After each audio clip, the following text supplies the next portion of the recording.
look at that. It's plump, it's juicy, it's 3 inches thick. Now, look at this sorry, miserable squashed thing. Can anybody tell me what's wrong with this picture? Anybody? Anybody at all? I'll use small words so that you'll be sure to understand, you warthog-faced buffoon. You stuck-up, half-witted, scruffy-looking nerve herder. You dirt-eating piece of slime. You scum-sucking pig. You son of a motherless goat. You are physically repulsive, intellectually retarded, vulgar, insensitive, selfish, stupid. You have no taste, a lousy sense of humor, and you smell. I don't like your jerk-off name. I don't like your jerk-off face. I don't like your jerk-off behavior. And I don't like you, jerk-off. Take this quarter. Go downtown and have a rat gnaw that thing off your face. What you just said is one of the most insanely idiotic things I have ever heard. Everyone in this room is now dumber for having listened to it. May God have mercy on your soul.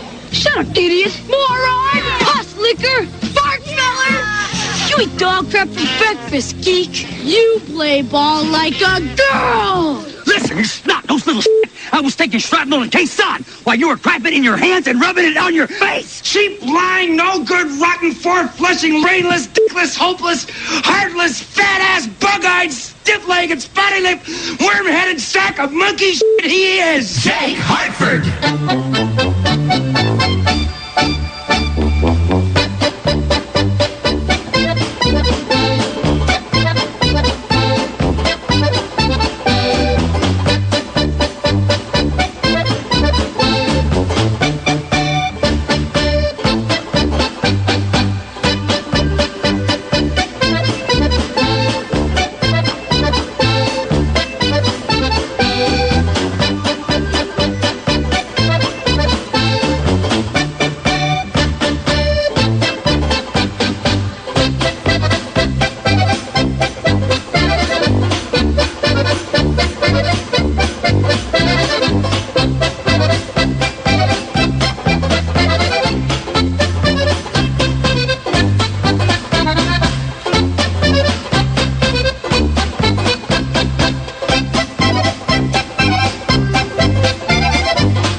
Good morning, everybody. It's 5:09, 9 past 5. That would make it 51 minutes before the hour of 6 o'clock. How was everybody this morning? This is the Awake with Jake show. And I don't know why I'm in a hurry. I'm going to be here till 7 o'clock. And they don't pay me by the word. Our phone number, 591-8900. You wish to text, you can. Go to 68683. WLSAM in the message, then whatever you want to say.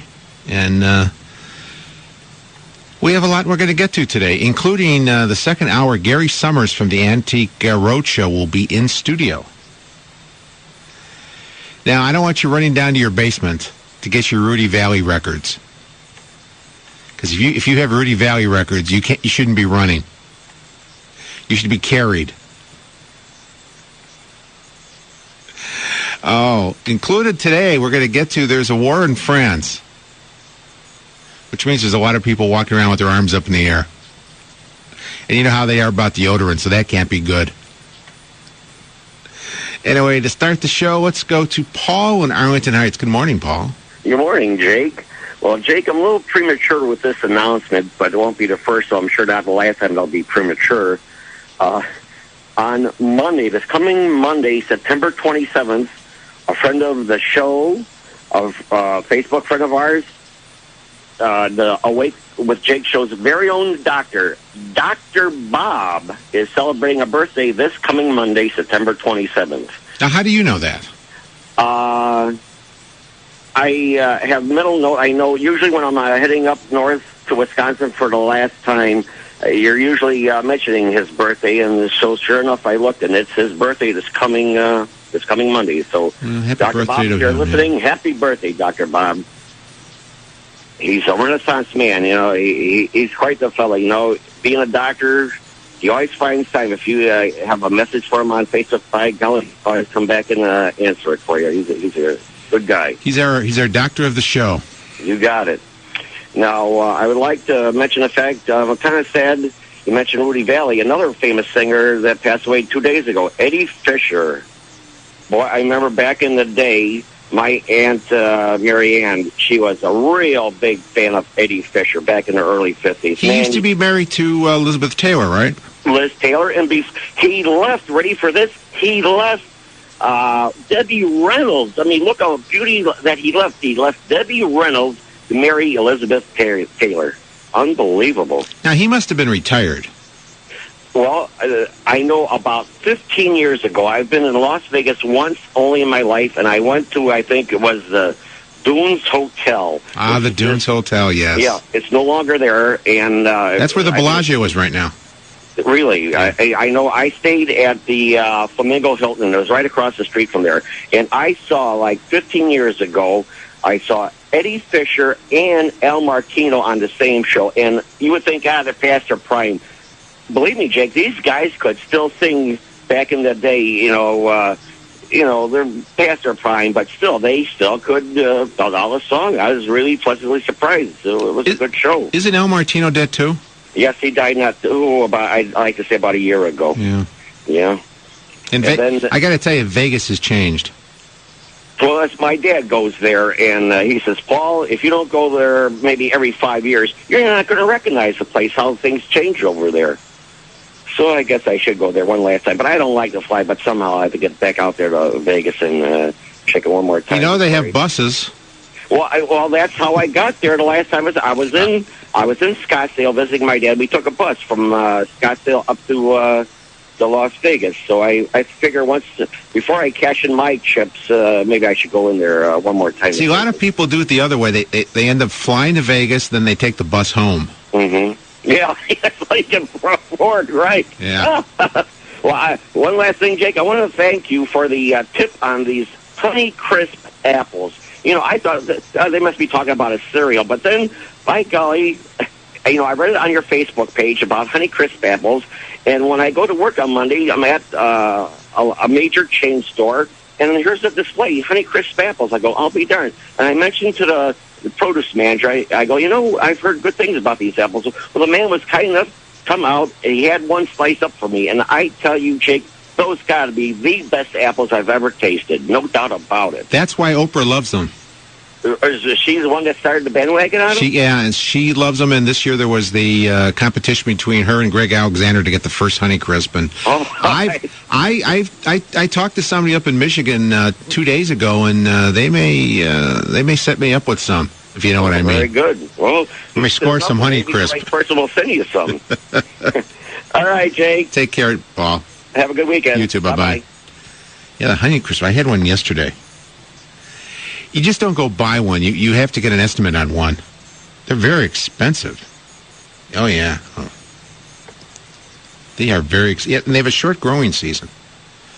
And because of the way they grow, their weight, sometimes they only get like a crop every other year. Because of the heaviness of the apple, they break the tree, and that's more than you really want to know about a Honey Crisp. Last week I started something on our Facebook page. If you're a fan of the Jake Hartford Show, you'll be on it. You'll know what it is. I asked, has anybody ever had a mother-in-law? Anybody ever eaten a mother-in-law? And I lived in Chicago my whole life. Well, I'm not dead yet, but that can change by the time I leave. And I never heard of a mother-in-law sandwich. It's a sandwich. Okay, all you dirty people out there, stop it. I just realized what I said. No, it's a sandwich. And I never heard about it. It's big on the south side. In fact, there's a place that I've gone by. I don't know how many times driven by the place, Johnny O's. They serve it there. They serve it a few other places. What it is, they take a bun, a hot dog bun. Instead of putting a hot dog in there, they put in a Tom Tom tamale, in case anybody from Tom Tom Tamale is listening. And then they put the mustard on it, and then they put chili over that, and onions, and some cheese. And that's the mother-in-law sandwich. I never heard of it. A tamale in place of the hot dog. See, you learn something new every day. I learned something last week from one of the listeners. Now, here you're going to learn. I'm passing this on to you, and you'll be a better person for it. There is a lot of stuff in the news today. It depends on how depressed you want to get. Last week we gave the Dingbat Award for arrogance to Senator Barbara Murkowski of Alaska, who lost in the primary, but she announced the night before she's going to run in the general election as a write-in candidate. Good luck spelling the name. However, she continues to get the Dingbat Award, but we have a double Dingbat, the Double D Award, I like to call it, to the Republican members of the mainstream Republican hierarchy that's going to back her. Are they nuts? You know, and if the president were here, the president would say, everybody has a right to run for office. Everybody has a right to free speech. Although he wasn't too thrilled about Ahmadinejad. Say that fast after you've been drinking all night. Not that I was drinking all night. But say that fast, huh? He wasn't too happy with what he said at the UN, blaming the U.S. for 9/11, saying it was an inside job and President Bush was involved. You know what I would do if I were president? When Ahmadinejad heads home, that little ride he's going to get, that escort from the hotel to the airport, I would get him lost somewhere in the Meadowlands, if you know what I mean. You've watched The Sopranos. You know what I mean. Yeah, that's what I would do. He would go. I'd kick his rear end out of this country. Interesting, though, I saw a Rasmussen poll on the people who believe that 9/11 was an inside job. On the Democratic side, 35% of Democrats think it was an inside job.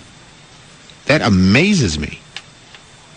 39% say it wasn't, and 25% don't know what day it is.